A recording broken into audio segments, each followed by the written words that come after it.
se inscreva no canal, curta e compartilhe. Temos vídeos novos todos os dias, 2 vezes por dia. A lenda do bicho da lagoa. Na pacata cidade de São Jerônimo da Serra, no interior de Minas, havia uma lagoa antiga, cercada por mata fechada e histórias sussurradas. Os mais velhos diziam que ninguém devia se aproximar dela à noite, pois a água chamava. Não era um som comum, mas um lamento, como o choro de alguém afogado pedindo ajuda. Muitos acreditavam ser apenas lenda de pescador, inventada para manter crianças longe do perigo. Mas outros sabiam que havia algo errado naquele lugar.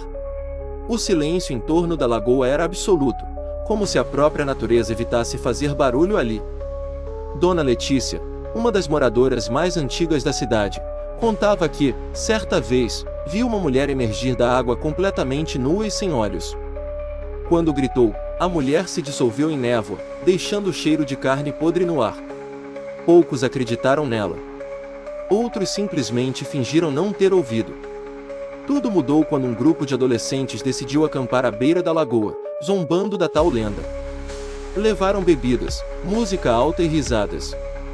À meia-noite, tudo ficou mudo. O som, a música, até os grilos, como se o tempo tivesse parado por alguns segundos.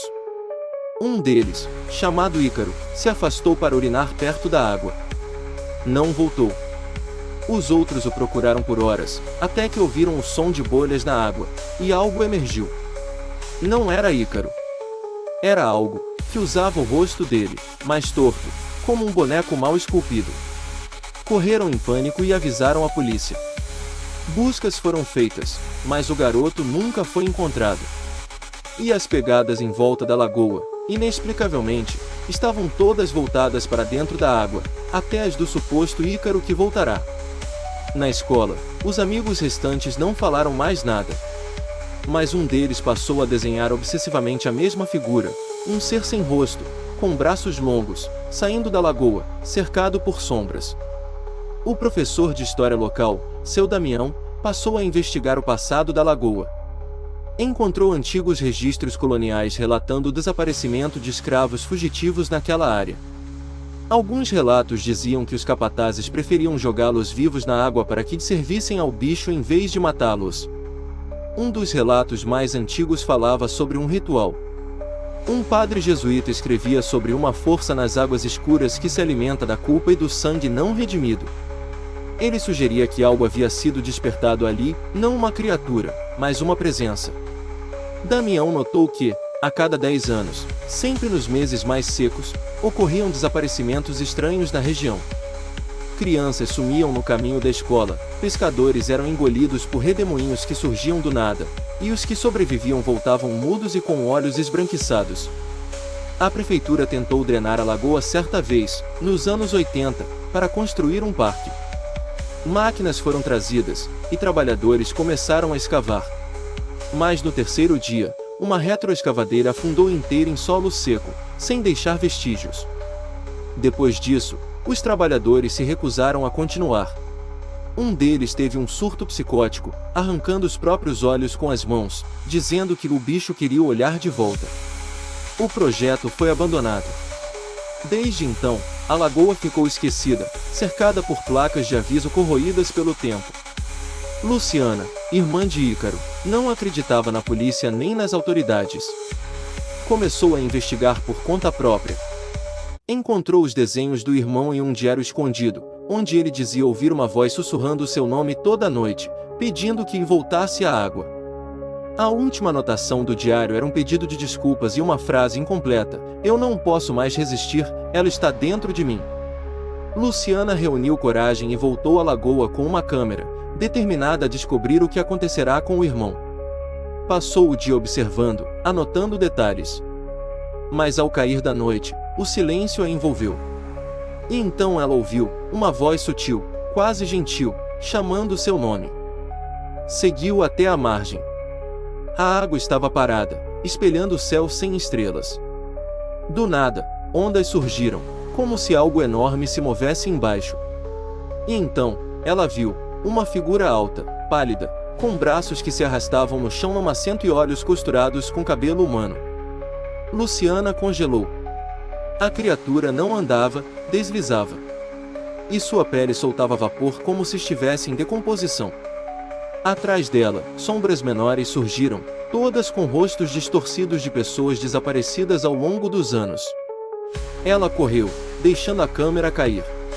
Dias depois, um pescador a encontrou boiando no meio da lagoa, viva, mas catatônica. Seus olhos tinham um brilho estranho, e ela repetia uma frase sem parar: ela quer todos nós de volta. Somos dela. Sempre fomos. A câmera foi analisada, mas os arquivos de vídeo estavam corrompidos. Apenas um áudio pôde ser recuperado, sussurros em uma língua antiga, seguidos por um choro agudo, humano e animal ao mesmo tempo.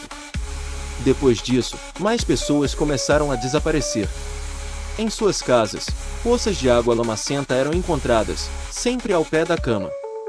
Uma neblina permanente passou a cobrir a região da lagoa. Moradores diziam que figuras surgiam no meio da bruma à noite, andando descalças pelas ruas e batendo nas portas. Quando alguém abria, nada havia, apenas marcas molhadas no chão. A cidade entrou em pânico. A prefeitura tentou isolar a área com cercas e guardas, mas os soldados também sumiram. Um deles foi encontrado preso em uma árvore, com garras feitas de ossos humanos enfiadas nos olhos. Dona Letícia contou que a criatura não era um monstro no sentido comum. Era uma consciência, uma entidade feita do ódio e do desespero dos que morreram injustamente naquele lugar. Um espírito coletivo que tomava forma para se alimentar da culpa dos vivos. A água da lagoa passou a invadir lentamente os arredores. Nas escolas, as crianças começaram a cantar em latim sem nunca terem aprendido. Algumas desenhavam mapas de um reino submerso, dizendo que ali era a casa da Mãe Lama. A igreja tentou fazer um exorcismo coletivo. O padre foi arrastado da sacristia por mãos invisíveis e nunca mais visto. Na missa seguinte, o cálice de vinho estava cheio de sangue escuro, e uma voz saiu do microfone da igreja, dizendo: ela não quer rezas. Ela quer justiça. Luciana desapareceu novamente. Mas sua sombra ainda podia ser vista nas noites em que a lua refletia na lagoa. Sempre esperando, sempre chamando. Hoje, São Jerônimo da Serra é uma cidade fantasma. Casas abandonadas, postes tombados e ruídos de passos que nunca se revelam. Apenas a lagoa continua viva, inchada, como se tivesse engolido o tempo. Alguns dizem que ainda se ouve o choro à noite. Um choro que vem da água, mas também de dentro da mente. Aqueles que escutam demais acabam se aproximando e entrando. Sem perceber, sem resistir. Expedições tentaram estudar a área, mas seus integrantes não retornaram. Apenas drones sobrevoam a região agora. Um deles captou uma imagem bizarra, dezenas de figuras de pé dentro da água, olhando para cima, como se esperassem algo, ou alguém. Os mais sensíveis dizem que o bicho da lagoa não é mais uma criatura isolada. Ele se multiplicou. A água agora está em todos nós. Basta um espelho, um sonho, ou uma lágrima para que ela encontre você. E quando você se der conta de que não é o seu reflexo que está sorrindo, então já estará dentro dela. Se você sente que essa história merece continuar sendo contada, considere nos apoiar no Apoia-se. Com sua ajuda, podemos trazer mais histórias sombrias como esta à tona, explorando os mistérios que assombram nossa imaginação. https://apoia.se/aleatoriode